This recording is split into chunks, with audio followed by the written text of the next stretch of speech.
든든한 건강정보가 함께하는 시간 데일리 건강 시작하겠습니다. 오늘은 치과의사 임종우 원장 나와 계십니다. 안녕하세요. 예, 안녕하세요. 자, 오늘은 어떤 주제로 함께 얘기 나눠볼까요? 네, 치아 표면에 박테리아가 서식하며 만들어낸 부산물로 인해 치아 경조직이 파괴된 양상을 충치라고 합니다.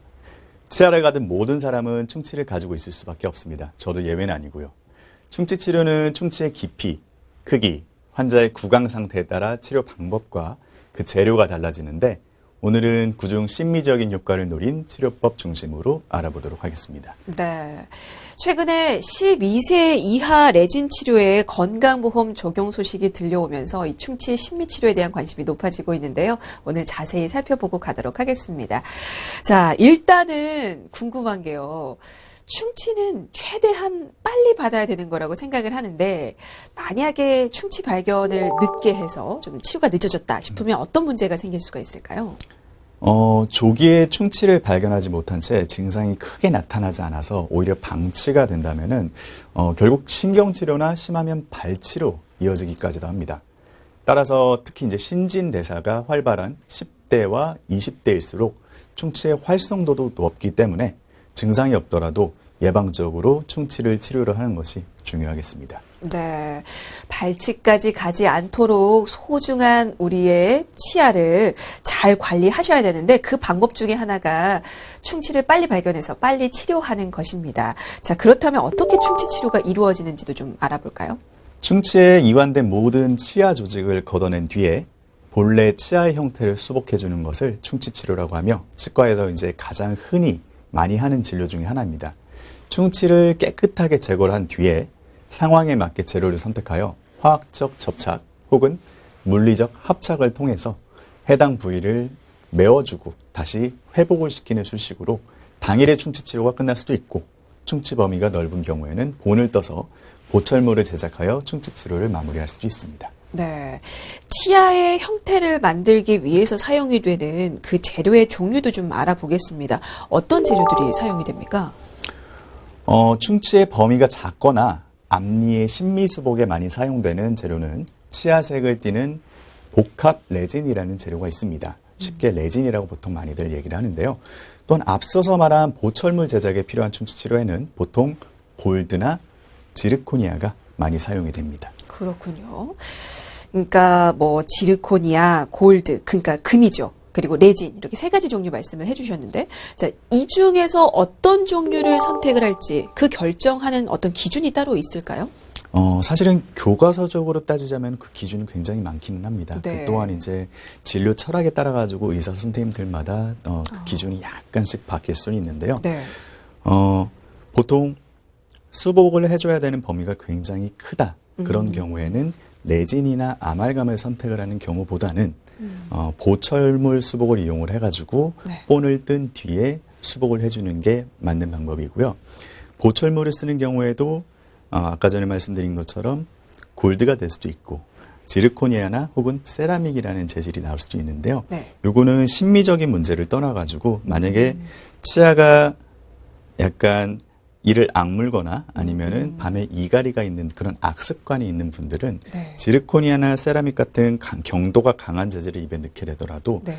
분명히 입안에서 깨질 수 있는 확률이 있습니다. 따라서 이 경우에는 이런 두 가지 앞서 말한 재료들보다는 골드라는 연성이 있는 재질을 이용을 한 재료를 선택을 하는 것이 조금 더 적합하다고 얘기를 할 수 있겠습니다. 알겠습니다. 그러니까 평소 생활 습관까지도 고려해서 종류를 결정하게 되는군요. 맞습니다.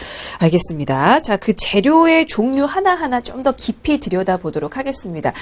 일반적으로 가장 대중적으로 사용이 됐던 게 저는 아말감으로 알고 있는데요. 아말감은 어떤 재료입니까? 아말감은 이제 치과에서 처음으로 대중적으로 사용이 된 첫 수복 재료입니다. 그 아말감은 보통 이제 수은이라든지 아니면 은이라든지 이런 여러 가지의 재료를 합금으로 만든 형태인데요. 네.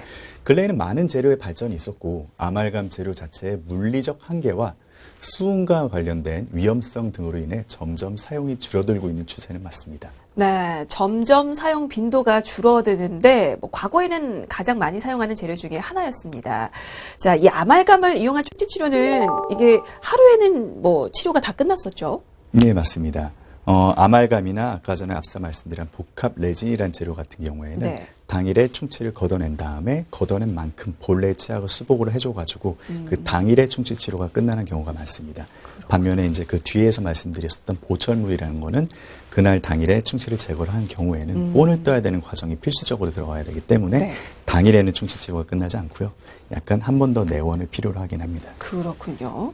아말감 사용이 지금 점점 줄어드는 추세라고 말씀은 하셨는데 그럼에도 불구하고 아말감이라는 재료가 가지는 또 장점은 있을 텐데요. 어떤 것들을 꼽을 수가 있을까요? 일단 우리나라 같은 경우에는 국민건강보험이 있기 때문에 네네. 가장 큰 장점 중에 하나는 건강보험 적용을 받을 수가 있다. 경제적이군요. 네, 경제적으로 굉장히 이점이 있죠. 네. 그리고 아말감 같은 경우에는 오랫동안 많이 사용이 되어 왔기 때문에 그런 교과서적인 내용이 굉장히 충실하게 진료가 바로 되게 된다면은 아말감도 분명히 예지성이 있고 오랫동안 잘 쓸 수 있는 저렴한 가격으로 그런 이제 재료가 되겠습니다. 네. 그런데 이제 이 아말감이 안전성 논란이 일었습니다. 그 이후에 레진으로 점점 또 대체하는 추세라고 하던데요. 어떤가요? 네, 맞습니다. 앞서 말한 신체 내 위험성이나 물리적 한계, 그리고 요즘 높아지는 심미적 요구를 맞추기 위해는 약간 부족한 색깔, 이를 보완을 하기 위해서 점점 레진이 더 많이 사용이 되고 있는 추세입니다. 네. 그러면 몇 년 전에 뭐 아말감으로 충치 치료를 받았다고 한다면 그리고 나서 레진 같은 그렇게 다시 재료를 바꾸어서 다시 충치 치료를 받아도 괜찮습니까? 네, 맞습니다. 심미적인 이유로 아말감 색깔이 아무래도 약간 좀 거무튀튀하지 않습니까? 네. 그런 거를 보완을 하기 위해서 조금 안 보이는 걸로 했으면 좋겠다. 그래서 레진으로 교체를 원하거나 아니면 다른 치아 색깔이 나는 보철물로 교체를 원하는 분들이 많이 오시고는 있긴 합니다. 그런 심미적인 문제를 떠나서도 만약에 아말감이 너무 노후화돼 가지고 아말감 자체가 많이 깨져 있거나 혹은 아말감과 치아 사이에 틈이 생겨가지고 그쪽으로 추가적인 충치가 생겼거나 이런 경우에는 반드시 아말감을 너무 늦지 않게 교체를 해주시는 게 좋습니다. 그렇군요. 자, 이제는 점점 아말감에서 레진으로 이렇게 충치 치료 재료를 대체하는 추세인데요. 그러면 이렇게 레진을 사용하는 빈도가 점점 늘어나는 만큼 레진이 가지고 있는 어떤 충치 치료에서 가지고 있는 장점이 확실히 있는 거라고 봐도 되겠습니까? 네. 레진을 적재적소에 사용하게 되면은 신미성을 확보함과 동시에 치아의 건강을 살릴 수 있다는 장점이 있습니다. 레진이 아말감보다 유리한 점 중 가장 중요한 부분은 치아와 화학적으로 결합이 가능하다는 것인데요. 치아 화학적으로 결합을 하게 되면은 그 강도가 증가하는 것뿐만이 아니고 아까 전에 말씀드렸던 아말감과 치아 경계 사이에서 생길 수 있는 2차적인 충치, 저희가 2차 우식이라고 불리는 이런 현상을 최대한 많이 방지를 해줄 수가 있습니다. 아, 충치 예방까지 가능하다는 그렇습니다. 말씀이시군요. 이게 어떻게 레진을 하면 이렇게 주변 치아 충치 예방까지 가능할까요? 그 인간관계도 좀 알려주실까요? 네. 아말감 같은 경우에는 아까 저도 잠시 이제 접착과 합착이라는 단어를 달리 사용을 한 경우가 있었는데요. 네네. 이제 접착이라는 경우에는 말 그대로 이제 화학적으로 결합, 굉장히 조밀하고 오밀한 결합이 가능한 경우로 말을 하고요. 네. 합착이라는 경우에는 말 그대로 물리적으로 최대한 빠지지 않게 만드는 현상을 얘기를 합니다. 근데 아말감 같은 경우에는 치아와 합착으로 되기 때문에 오랜 세월이 흐르면 아말감이 깨지거나 아니면은 이 물리적인 결합이 약간 떨어지거나 하면은 많이 이제 치아에서 떨어질 수밖에 없는데요. 반면에 레진 같은 경우에는 화학적인 접착이 온전히 잘 됐을 경우에는 치아와 굉장히 밀접하게 붙어가지고 이 사이로는 다시 2차 충치가 생기기가 쉽지가 않은 장점이 있습니다. 그렇군요. 지금 레진에 대해서 정말 장점들만 네. 말씀을 해 주시는데 그럼에도 불구하고 단점은 또 있을 거예요. 뭐 예를 들면 레진도 어쨌거나 뭐 깨지거나 금이 가는 그런 문제들이 또 생길 수가 있잖아요. 모든 재료는 저장력을 최대한 견딜 수 있도록 오랜 연구를 거친 뒤에 치과에서 사용이 되지만 과도하게 큰 부위를 레진으로 수복을 하려고 하거나 교합력이 강하신 분들에게서 레진을 사용을 하려고 하는 경우에는 레진 또한 깨질 수가 있습니다. 네, 알겠습니다. 자, 이렇게 충치 치료에 필요한 재료들에 대해서 지금 살펴보고 있는데요. 아말감과 레진에 대해서 먼저 살펴봤고요. 그리고 충치 신미 치료는 인레이라는 그런 재료를 이용하는 경우도 있다고 합니다. 이 또한 좀 알아보도록 하겠습니다. 인레이도 종류가 여러 가지로 나뉜다고 하던데요. 어떻게 나눌 수가 있습니까? 네.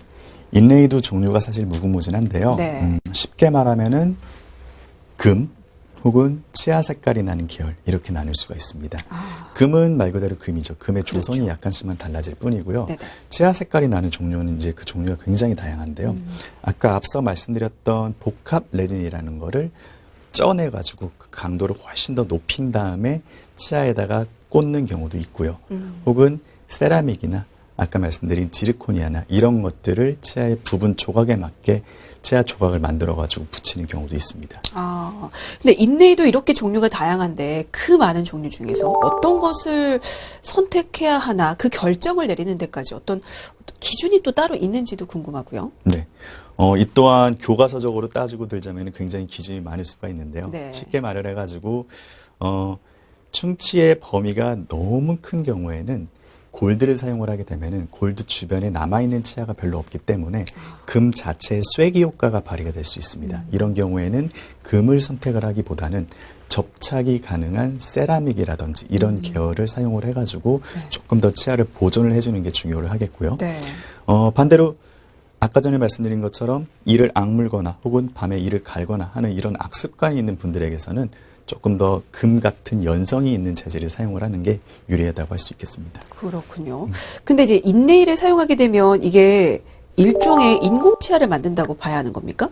네, 맞습니다. 인레이는 완전히 씌우는 크라운 전에 시도할 수 있는 부분 충치 치료라고 생각을 하시면 됩니다. 아까도 말씀드린 것처럼 치아 조각이라는 표현을 썼는데요. 전체 치아는 덮지 않고 혹은 네.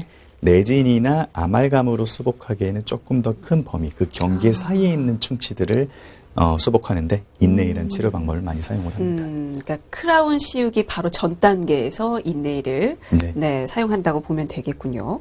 인레이 후에 이게 충치가 재발해서 그러면 크라운을 이용해서 치료하는 경우도 있겠네요. 네, 맞습니다.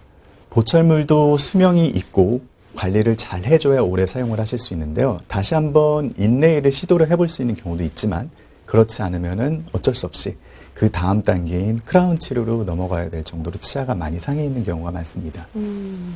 근데 이제 처음부터 전체를 씌우는 치료가 필요하기도 할 텐데 이게 어떤 경우에 충치로 인해서 크라운 같은 보철 치료가 필요한지도 좀 알려주실까요?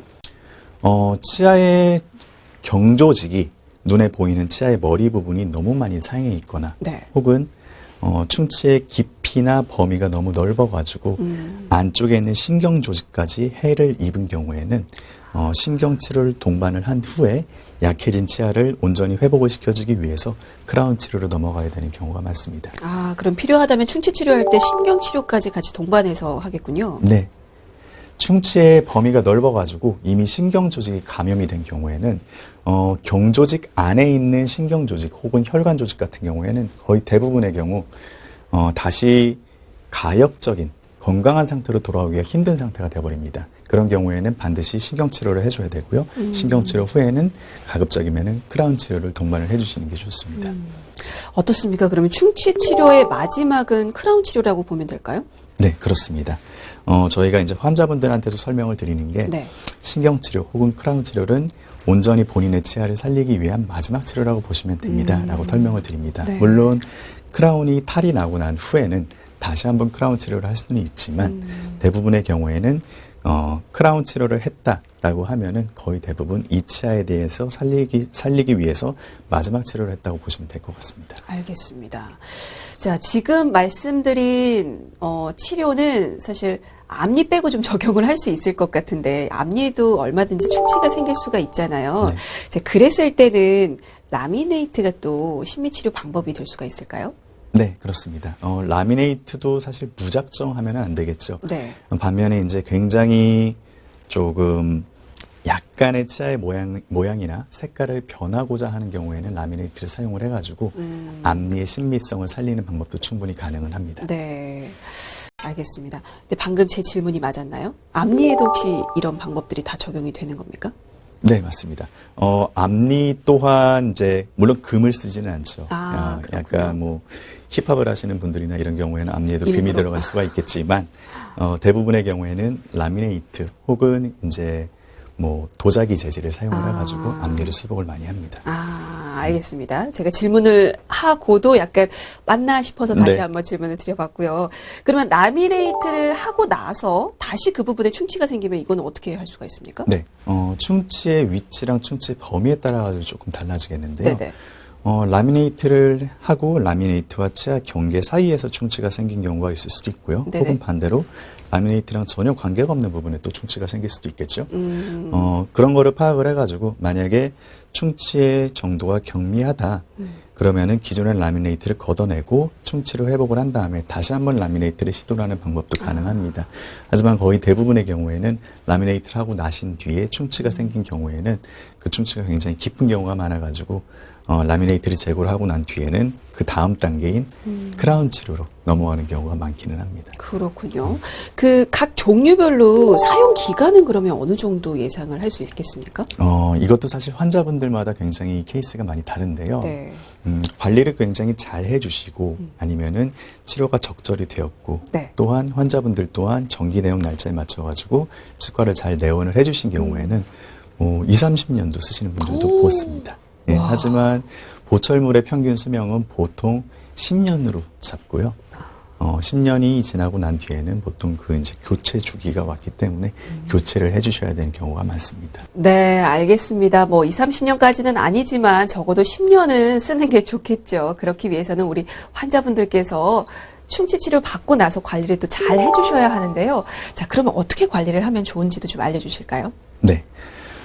충치 치료를 한 경우에는 분명히 저희가 인공적으로 수복을 한 재료와 치아와 그 사이에 정말 보이지 않는 미세한 틈이 있을 수밖에 없습니다. 네. 아무리 화학적인 접착을 거치더라도 말이죠. 네네. 그래서 그 틈을 굉장히 관리를 해주시는 게 중요한데요. 다른 일반 건강한 치아보다도 조금 더 시간을 들여가지고 꼼꼼하게 그 틈을 청소를 해주는 게 굉장히 중요하고요. 그리고 동시에는 아까 전에 말씀드린 것처럼 10년이라는 보철물의 수명을 최대한 늘리기 위해서는 반드시 예정된 날짜에 내원을 하셔가지고 특별한 문제가 없으신지 혹은 조금 더 신경을 써가지고 관리를 하셔야 되는지 그런 것들을 치과 의사를 통해 가지고 체크를 받으시는 게 좋습니다. 네, 알겠습니다. 사실 충치가 워낙 흔하기 때문에 가볍게 여겨서 방치하는 분들 정말 많을 것 같은데요. 치료 시기가 늦어질수록 더 통증은 심해지고 치료 기간은 길어질 뿐입니다. 주기적으로 치과 찾아가셔서 충치 치료 받으시고 검진 받으시길 바라겠습니다. 자, 오늘은 여기까지고요. 지금까지 치과의사 임종우 원장이었습니다. 말씀 감사합니다.